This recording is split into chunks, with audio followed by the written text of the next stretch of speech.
નમસ્કાર વિદ્યાર્થી મિત્રો, તમારું હાર્દિક સ્વાગત છે પેશન એજ્યુકેશનમાં। આજે આપણે ધોરણ 12 વિષય ગુજરાતી પાઠ 9 ભવના અબોલા સ્વાધ્યાયનું સોલ્યુશન મેળવીશું। એ પહેલાં તમે મારી ચેનલમાં નવા હોય તો મારી ચેનલને જરૂરથી લાઈક, સબસ્ક્રાઈબ અને કોમેન્ટ કરી આપજો, જેથી આગળના વિડીયો સરળતાથી મળતા રહે। પ્રશ્ન 1, એક બે વાક્યમાં ઉત્તર લખો। લોકગીતની નાયિકા શા માટે વ્યતીત છે?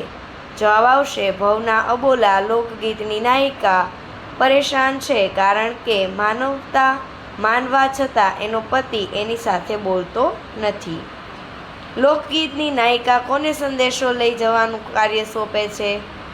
જવાબ આવશે ભવના અબોલા લોકગીતની નાયિકા ચમડીને સંદેશો લઈ જવાનું કાર્ય સોંપે છે। ત્રીજો સવાલ, નાયિકા કોને સંદેશો મોકલવા ઝંખે છે? નાયિકા તેના દાદાને સંદેશો મોકલવા ઝંખે છે। પિતાએ પુત્રીને શી સલાહ આપી? પિતાએ દીકરીને સાસરીમાં સુખ તો સૌ ભોગવે છે, પણ જે દુઃખ સહન કરે તે જ ખાનદાન કહેવાય એવી સલાહ આપી।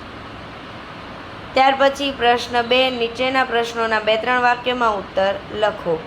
કાચના કમાન્ડ શબ્દ દ્વારા નાયિકાની શી વેદના પ્રગટ કરી છે?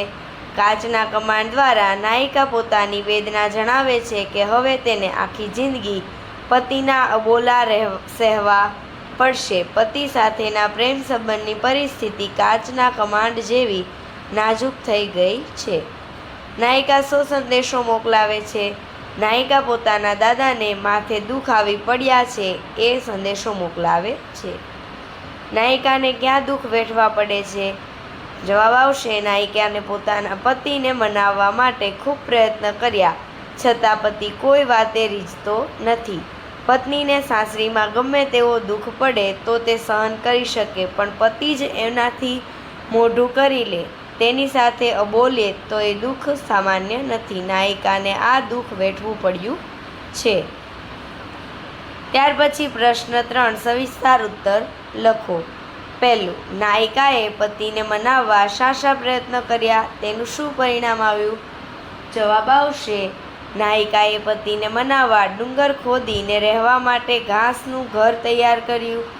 એ ઘરના કાચના બારણા જડ્યા, તેની અંદર ચંદનના ચૂલા બનાવ્યા, તેમાં ટોપરાના બળતણ ભર્યા, તેણે ખીર બનાવવા માટે દૂધના આંધણ મૂક્યા અને એમાં 1 શેર જેટલા ચોખા ઓર્યા। આટલા પ્રયત્ન કરવા છતાં નાયિકા સાથે તેનો પતિ બોલતો નથી। આથી આ નાજુક પરિસ્થિતિથી મૂંઝવાયેલી નાયિકા તેના ઉકેલ માટે દાદાને સંદેશો મોકલે છે।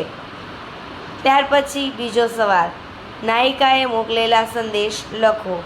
દાદાની સલાહ જાણી દીકરી દાદાને ફરી પોતાની વ્યથા વ્યક્ત કરતા કહે છે કે પરિસ્થિતિ એટલી નાજુક છે કે તેને કેમ ઉકેલવી। તેના સંદર્ભમાં દીકરી કેટલાક ઉદાહરણો આપે છે, જેમ કે ખેતર ખેડી શકાય પણ ડુંગરને કેમ ખેડવો?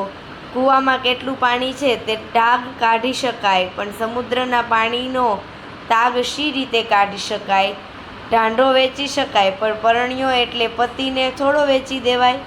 કાગળ હોય તો વાંચી શકાય પણ કરમના અથાત નસીબમાં શું લખ્યું એ શી રીતે જાણવું? ટૂંકમાં દીકરીની વ્યથા એ છે કે સાસરીમાં ગમે તેટલા દુઃખ પડે તેને સહન કરી શકાય, પણ પતિને મનાવવાના અનેક પ્રયત્ન કરવા છતાં તેના અબોલા છૂટે જ નહીં, તો આ પરિસ્થિતિને કેમ સહેવી?